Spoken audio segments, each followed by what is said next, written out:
Donc le domaine d'Eriane, c'est une quinzaine d'hectares de vignes. C'est situé du côté de Nîmes, donc à une quarantaine de kilomètres d'ici. 15 hectares de vignes en agriculture biologique et 27 hectares de terre. Alors sur les terres, beaucoup de choses. Bio depuis 2 ans seulement, parce que c'était un peu compliqué. Je suis parti sur les terres en semi-direct pendant pas mal d'années, avec des problèmes de salissure. Ça a été un peu compliqué à mettre en place.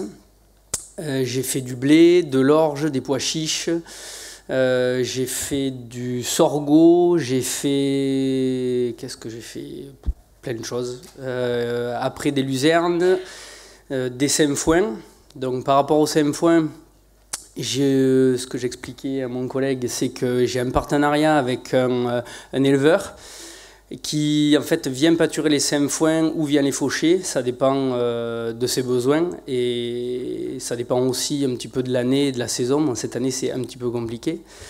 On a eu des gros problèmes de sécheresse, donc normalement quand il redescend des estives, c'est-à-dire au mois de septembre, il vient pâturer tous les sainfoins et donc ça le tient quand même pendant quelques temps.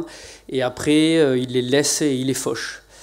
On a essayé aussi sur des orges pour le talage justement. Parce qu'en fait, si on calcule bien tout ce qu'on a dit jusqu'à présent, plus ou moins, voilà, je pense que tous les agriculteurs qui sont dans ces démarches-là ont tenté certaines choses.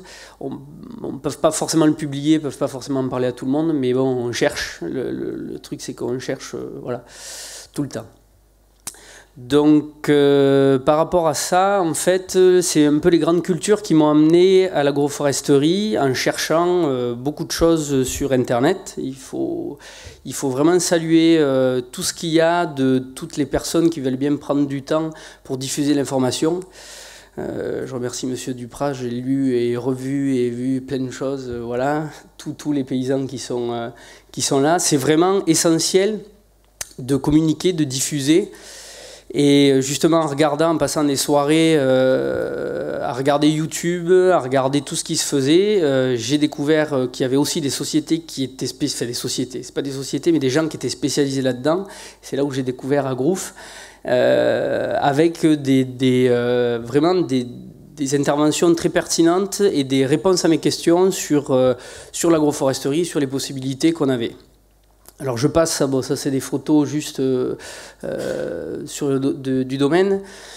Donc du coup je grattais, je cherchais, j'ai découvert aussi les travaux de William Trambouze au domaine de Restinclière, qui faisait écho chez moi parce qu'en plus quand j'étais petit j'y ai passé des heures, voilà, c'est un endroit que je connaissais très bien. Et à partir de là justement je me suis dit mais à la vigne il n'y a rien quoi, enfin il y a très peu de choses agroforesterie viticole. Alors au grand regret de mon épouse, elle s'est dit aïe aïe aïe notre projet, où on va, je m'en rappelle très bien. Donc je me suis dit en fait on va essayer d'appliquer l'agroforesterie aux vignes. Je fais juste un petit aparté, ça c'est des vignes en fait devant chez moi où on avait fait un essai d'orge. Au tout début des couverts, en fait, c'est de l'orge, ça marche très bien. On a mélangé plein d'espèces, mais là, en l'occurrence, c'était l'orge qui avait pris le dessus. Donc ça, c'est une partie du domaine. Hein.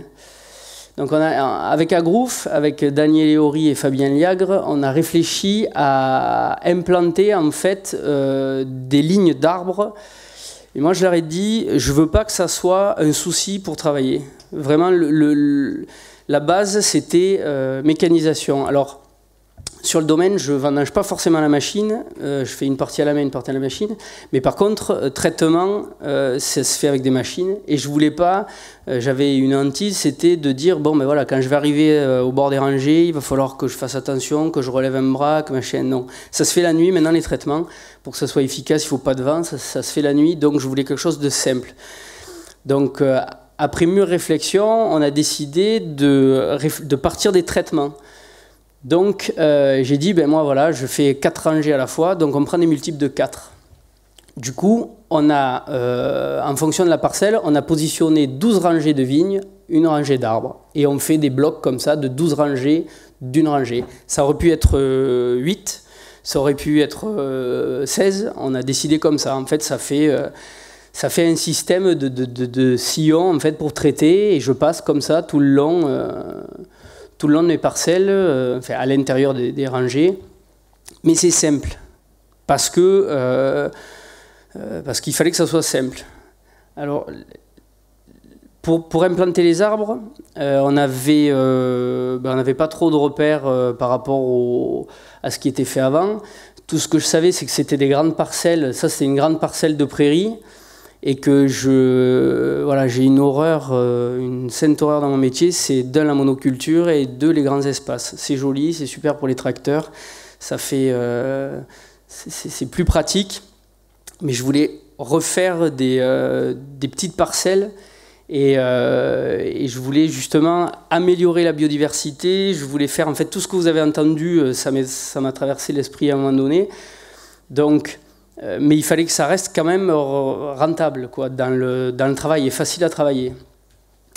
Donc ce qu'on a fait, je vous l'ai expliqué, on a décidé aussi de faire une grande haie tout en haut pour stopper le nord et nord-sud, c'est comme ça, donc vraiment pour stopper un peu le vent aussi.